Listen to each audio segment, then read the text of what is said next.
Tripling बैठे हो, गाड़ी का नंबर नहीं रखे हो, पीछे भी गाड़ी का नंबर नहीं है। ये कहाँ जा रहा है तार? ये मोबाइल में। जब मोबाइल आएगा तो कहाँ से उठाओगे? ये ऐसे जाएगा कान के अंदर। मैं छत्तीसगढ़ काडर का 2013 बैच का आईपीएस अधिकारी हूँ। बिहार के एक छोटे से गांव बेगूसराय जिले के चेरिया बरियारपुर से जन्मा। 40 साल की अपनी लंबी जर्नी के बारे में आपको बताना चाहता हूँ। बहुत लोग पूछते हैं सर आपने एमबीबीएस किया, देश के प्रीमियर इंस्टीट्यूशन से एमडी किया, फिर अचानक आप यूपीएससी की तरफ क्यों चले गए?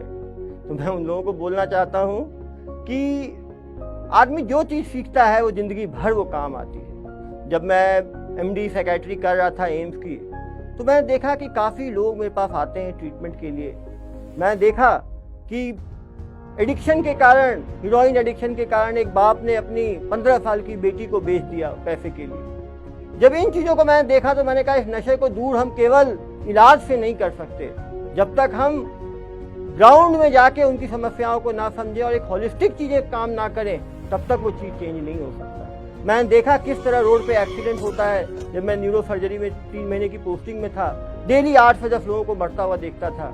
और मैंने देखा कि इनको यदि बचाना है तो हॉस्पिटल में रह के तो बहुत कम कंपोनेंट में बचाया जा सकता है। यदि हम फील्ड में उतरें, उनको समझाएं कि क्या हेलमेट की आवश्यकता है, क्या सीट बेल्ट की आवश्यकता है, क्या रोड डिसिप्लिन की आवश्यकता है, तब जाके हम एक्सीडेंट्स को सचमुच कम कर पाएंगे। और मैंने डिसाइड किया कि मैं सिविल सर्विसेज की तरफ जाऊंगा। बहुत लोग बोलते हैं कि हम हर चीज़ की एक उम्र होती है, लेकिन पढ़ाई की कोई उम्र नहीं होती। मैंने 2012 में अपनी तैयारी शुरू की। एमबीबीएस मैंने 2004 में कंप्लीट किया।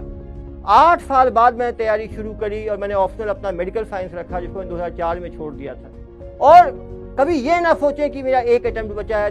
जब मैंने यूपीएससी की तैयारी शुरू की तो 29 ईयर्स का हो गया था। उस टाइम 30 का एज लिमिट था। एक अटेम्प्ट मेरे पास था। बहुत लोगों ने बोला यूपीएससी तो एक बहुत ही रिस्की एग्जाम है, एक अटेम्प्ट में क्या हो जाएगा, क्यों अपने करियर को छोड़ के इसमें आ रहे हो? यदि जिंदगी आपको एक मौका भी देती है वो बड़ा मौका है। कभी इस पे ना जाएं कि कितने मौके आपको मिल रहे हैं। उस मौके को इस तरह से दें कि आपका अंतिम मौका है और निश्चित रूप से सफलता आपको मिल सकती है। और ये ना भी मिली कोई सफलता तो आपको इतना एक्सपीरियंस उसमें मिलेगा कि वो कहीं ना कहीं काम आएगा। मुझे अभी भी वो दिन याद है, 2 जून 2013 जब मेरा यूपीएससी का रिजल्ट आया। पीडीएफ में रिजल्ट आया था। मेरी हिम्मत नहीं हुई सीधा कंट्रोल F सर्च करके रिजल्ट देखने की, कहीं नहीं हुआ तो क्या होगा।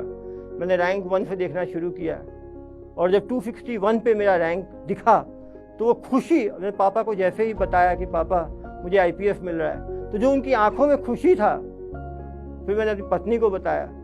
और ये भी बताना चाहता हूँ कि तैयारी के समय बहुत लोग यूपीएससी में बोलते हैं सर हम तो तैयारी करना चाहते हैं, फैमिली सपोर्ट नहीं करती, दोस्त सपोर्ट नहीं करते, मैं जॉब करके करूं या नहीं करूं, जॉब कैसे छोड़ूंगा। तो मैं बताना चाहता हूं उन लोगों को, जब मैंने तैयारी का डिसीजन लिया तो मेरी शादी हो रखी थी 2010 में। मेरी पत्नी प्रेग्नेंट थी 2012 में जब मैंने तैयारी शुरू किया। एक अटेम्प्ट था मेरे पास। मैंने एम्स का अपना जॉब छोड़ा, जॉबलेस होकर तैयारी कर रहा था। लोग तरह तरह के प्रश्न पूछ रहे थे, नहीं होगा तो क्या होगा, नहीं होगा। आप इस चीज़ से कभी ना डरें, नहीं होगा तो क्या होगा, नहीं होगा तो कुछ और होगा, नहीं होगा तो कुछ, हर आदमी कुछ ना कुछ करेगा।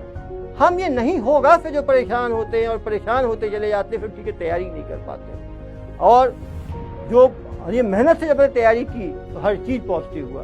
मेरा सिलेक्शन भी हुआ, प्यारा सा बेटा भी हुआ, फैमिली भी खुश हुई।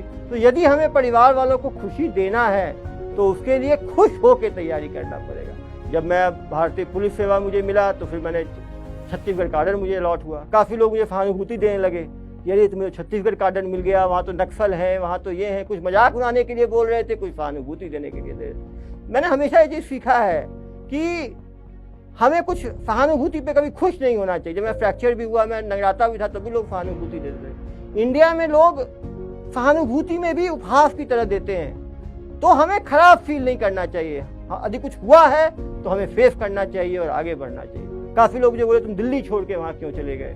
मैंने कहा आदमी की काबिलियत की परख तब होती है जब हम एक्सट्रीम कंडीशंस में, जब हम एडवर्सिटी में काम करें। और एडवर्सिटी में काम करने पे ही जो है आपकी पर्सनैलिटी के सारे गुण निखरते हैं। तो कभी भी एडवर्सिटी को आप अपॉर्चुनिटी के रूप में लें, जो चीज़ आपको मिला है, जो चीज़ अपना है, उस पर आप प्राइड फील करें।